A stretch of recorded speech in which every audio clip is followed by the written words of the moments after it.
On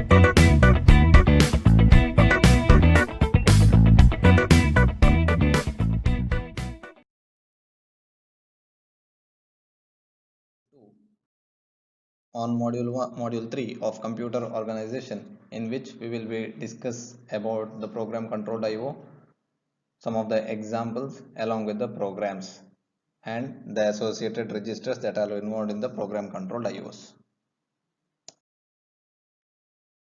In this particular slide, we will discuss about the program controlled IO.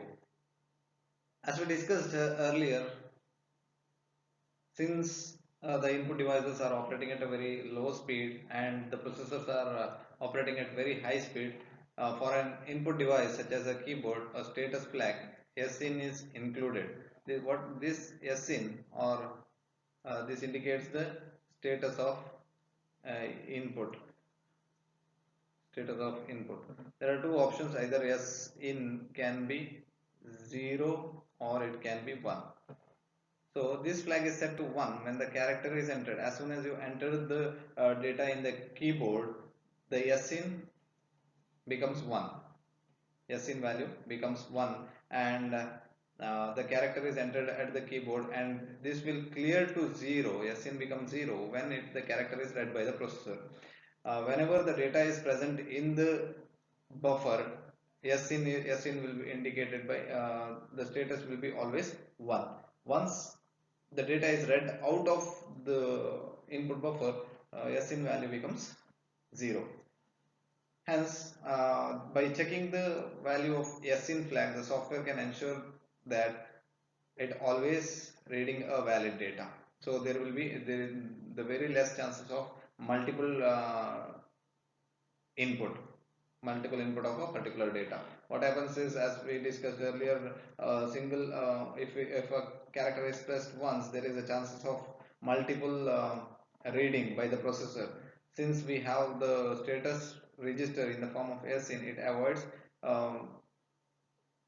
multiple reading of data by the processors. So this is often accomplished in the program loop that repeatedly reads the status register and checks the state of SIN. That is, this kind of programming is called the polling method, where the processor polling method, where the processor continuously polls for the register SIN, whether it is 1 or 0. If it is 1, do some task. If it is 0, do some other task.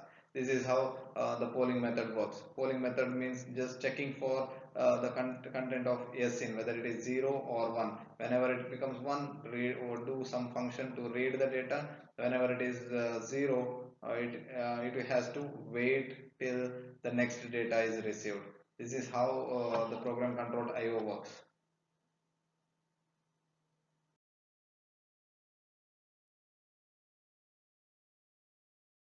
To understand or review the basic concepts, let us consider a simple example of IO operation involving a keyboard, display device and a computer system.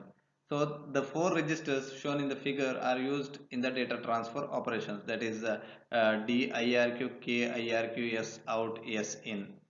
And the register status contains two control flags, that is SIN and SOUT, as I mentioned earlier, which provides the status of information for the keyboard when the SIN corresponds to the input or while reading, whereas input or read while reading the data. SOUT is used when the data is transferred into display device. So we have SIN and SOUT.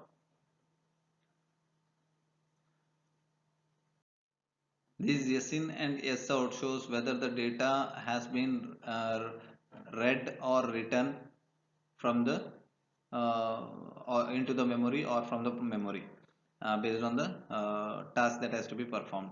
So here we have the DIRQ. See, along with the polling method, the method what we had discussed till now is polling for the status flag SIN and SOUT, as checking for the condition and doing particular task. Similarly, we have two other methods. One is the interrupt method of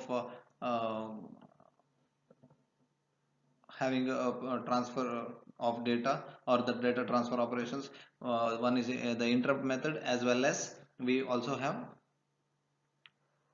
direct memory access, that is we call it as DMA. That is, we have two methods. Along with the polling method, we have some other two other methods, that is a interrupt method, and we have uh, along with interrupt method we have direct memory access.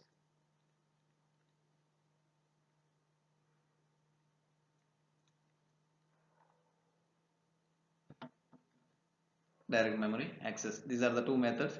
So these registers DIRQ, KIRQ correspond to the interrupt, and this D enable and K enable are the third and second bit of control registers. These are used to enable these interrupts. The two flags KIRQ and DIRQ, these are used in conjunction with the interrupts, means these two registers are related to the interrupt method. I said that we have different methods of sending the or performing the input operations. So this in the interrupt method, this DIRQ and KIRQ comes into the picture. The data from the keyboard are made available in the data in register, and the data that has to be sent to the display device is stored in the data out register. So based on this, as soon as the data in the value is entered into the data in register, S in will become 1. As soon as sin becomes 1, the processor will read the content that is present in the data in register, and S in becomes 0. Once the data is read from the data in, once the data in becomes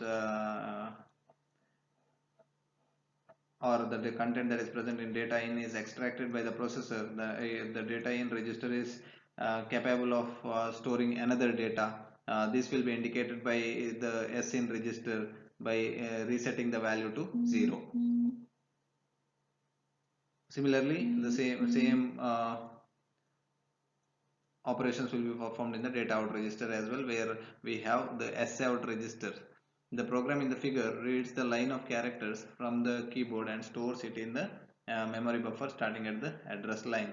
So here initialize the memory pointer where you need to store the data, then test bit for the S in the second line we will check for S in. There are two conditions. If S in is 0, if S in is 0, then you need to wait. If in is S in is 1, then you need to move the data in present the data register in R1. That means the data that is present in the buffer register has to be transferred to the processor. The processor means nothing but the processor register, that is R1. Again, wait test bit #1 status test for the S out. If similar to the S in, we have the S out register. If S out register is set to 1, it indicates that the see here the branch. If 0, you need to wait for the display to become ready. The value of S out, if it becomes 0, it means that the display is not yet ready. When the S out bit becomes 1, move the data that is present in R1 register, that is processor register, into the data out register. This data out register will hold the data that has to be transferred to the keyboard, to the display unit, to display that particular data that is entered in the keypad. Next, move R1 comma R0 means here advance pointer, store the character and advance pointer. That means R0 will be incremented by 2 after performing the move operation. The content of R0 will be moved to R1, and then R0 will be incremented by 1. Compare carriage return. For carriage return, compare if branch if not 0, that is if there is if not, get another character, otherwise send the line feed. Call for the process. This is the subroutine. Till here it is the processing, and then the actual process to perform what task that has to be performed with the input line, that will be done using the subroutine that is present. subroutine that is present in the, or that is called in the end.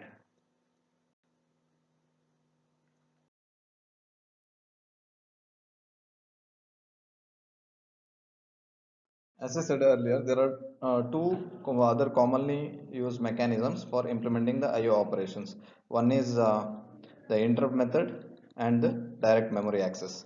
In the case of interrupts, the synchronization is achieved by having IO device and special signal over the bus whenever it is ready for the data operations. The interrupt is nothing but a signal that seeks attention. The signal that seeks the attention of the processor is generally considered as the interrupts in general terms. So what happens is, for example, this is let us assume this is a processor. Now, um,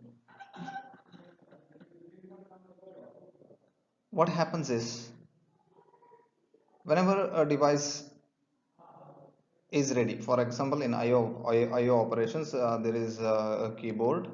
There is a keyboard that has to be connected to the processor. Now, as soon as you enter some keys here, if you enter the first key, it will send one signal to the processor. This signal will inform the processor that some characters are being typed at the keyboard, and this particular signal will be considered as an interrupt. So this signal is sent over the bus whenever it is ready to transfer the data.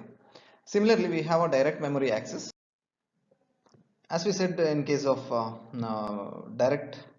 in case of memory mapped IO, in case of memory mapped IO, we discussed that there will be a particular memory that is dedicated for IO, and it has some address, and the same address is used for IO as well. What happens is, in case of memory access, the processor does not come into the picture. What happens is, in case of the transfer of data is from the data in register, it is transferred to the processor register. From processor register,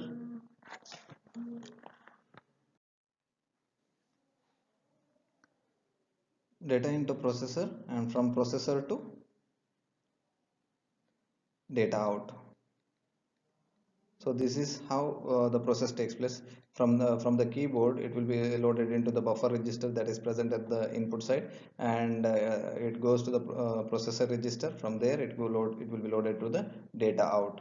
And now, in case of direct memory access, from this buffer, it will be directly loaded to the data out without having the involvement of the processor. So it involves having the device interface transfers the data directly to or from the memory without the continuous involvement of the processor. That means the processor is not required each and every time. This is the advantage of direct memory access.